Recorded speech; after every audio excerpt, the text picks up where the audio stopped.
even though I had planned for my YouTube channel to be all about things I did for my house, right now I'm obsessed with making 18th century clothes.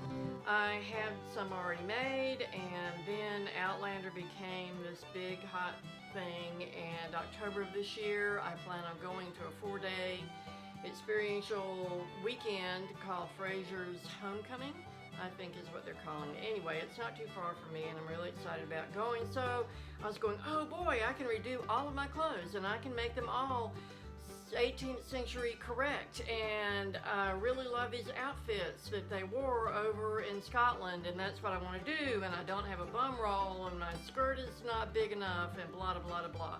So this is what I have so far. This was my shift from back in the early 2000. Let's see, what else do I have? Oh yes, this is my short gown, which goes over the shift in my old outfit. And what I'm finding and don't like about this short gown is, but this is just way too high. So I have plans here where I am going to alter this and cut it down and make it lower. So that is a to-do project, and we will see what that looks like at some future date. I have completed my stays, and I altered the pattern according to American Duchess and made them fully boned, and they are boned with zip ties, which is really interesting. And I have hand bound them with chamois leather from the auto parts store. It's what you wash your cars with when you got a nice fancy car.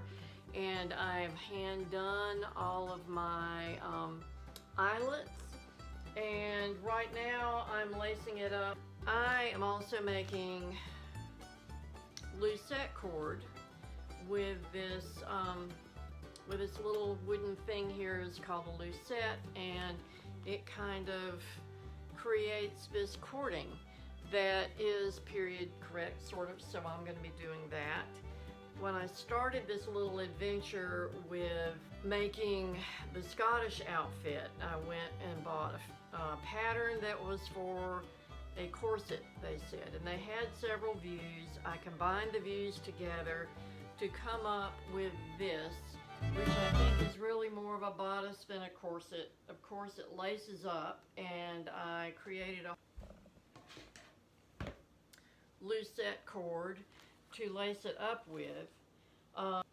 In the show, they show the women wearing sleeves that are just kind of laced on instead of actually sewn into the sleeve hole. So handmade eyes that went all the way around here, and I tried to create a sleeve, but I found out after I finished it that I had just made it the wrong shape, and it just didn't fit in the back. The sleeve was way bigger than the hole. So then going about taking this apart and cutting it down and re-sewing it. I'm not excited about this project, but it's hanging over my head. So then I was able to use my fabric from my sofa back here to create this is a stomacher that goes underneath the lacing so that you don't have your shift showing. Then there is this project. This is, and I'm not really very excited about this skirt because after I got it finished, using all the fabric I had, what I'm about to do here, I couldn't have gathered it because you just can't squeeze that much fabric into a waistline. And eureka, that's why they pleated things back in the day, so they could put more fabric in them. So this project has really been eating at me.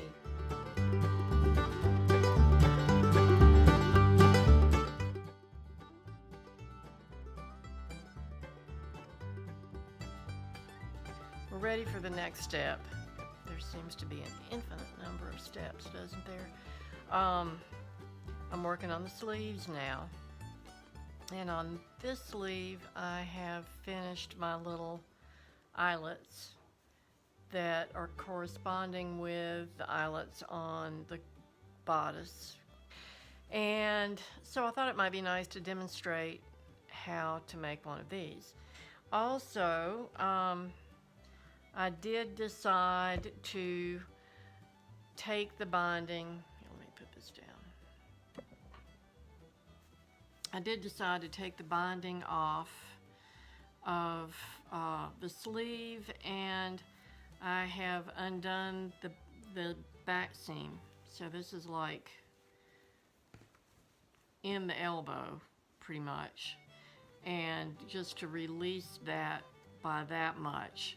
And I thought it might be interesting to do a hand-done buttonhole stitch around this hole, because I have to sew it together some way. So this is this kind of Gutterman. It is 100% polyester, but it is heavy duty. It's like top stitching thread. And so to do this, I'm going to, first off, up here where the binding is going to be, I'm just going to go in through the top at the end.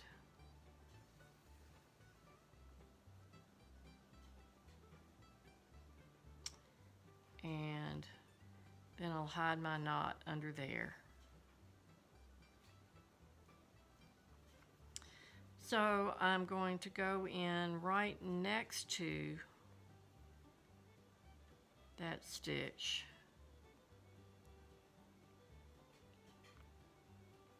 And really, I had intended to draw a line on here. Maybe I'll stop and draw a line. Okay, so I've kind of freehanded a little line on there because when I was practicing, I realized that if you've got a line to sew into, it just looks a lot neater on the other end. So I'm coming up through, and I'm going to take the thread from the previous stitch and wrap it behind the needle and around the end of the needle. And then I'm going to pull the needle up through. And when I pull the thread back, I'm pulling it back this way so that all of that knot that I just made ends up on the edge of the fabric.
Do one kind of at an angle.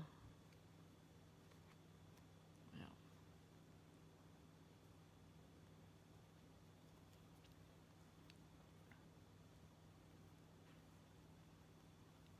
But on a regular buttonhole, you just kind of fan your way around that corner.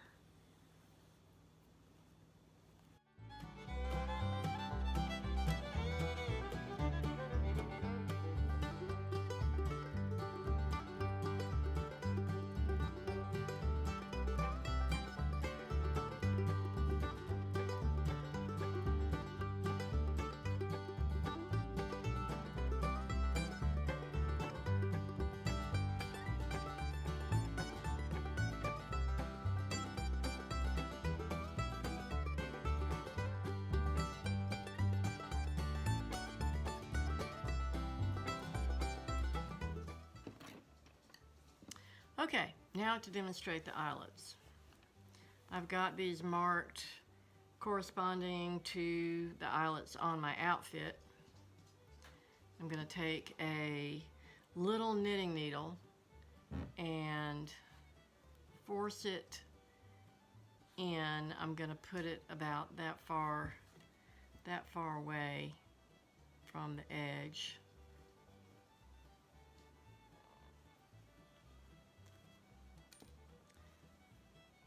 So that I can get all my stitching in between the binding and the hole that I'm creating. The point here is to go in between the threads and not break any threads. That makes for a much stronger eyelet. Then I'm taking a bigger knitting needle, and I imagine they had ice picks. Well, I guess it's not like an ice pick, but an awl. They had awls that were not sharp on the tip, that were made just for doing this. So, now I've got a hole. Then I'm going to take my double line. Doesn't have to be a pretty knot because we're going to cut that off.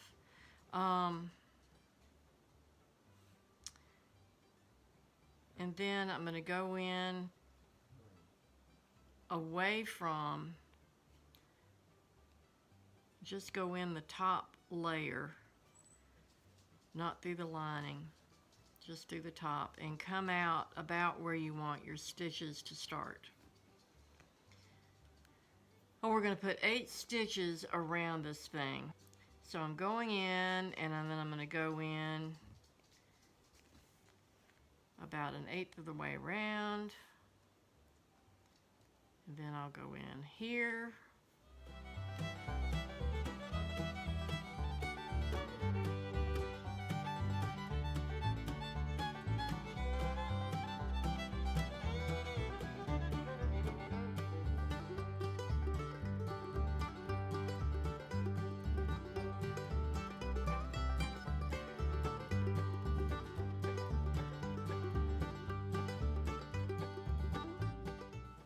last stitch, I'm going to come up in between the 2 stitches that I did the first time.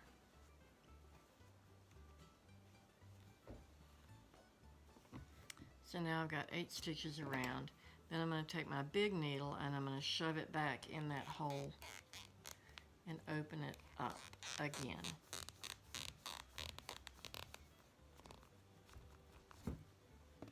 Which is going to re-enlarge that. And then I'll do the same thing I did before, except I'll go in between each stitch that I've already made.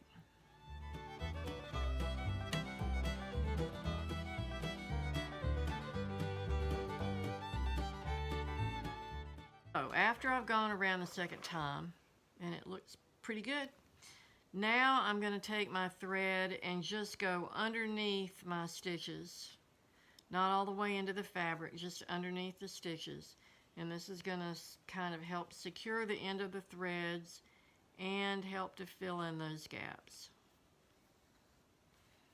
And you know, I've done about 40 of these now, I think. And I'm finally beginning to get the hang of it. Because this one looks pretty darn good, I think.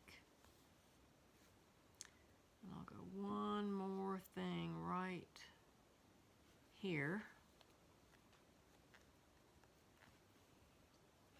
And then I'm going to do what I did to begin with and just go through the top layer, and that will hide the end of my thread.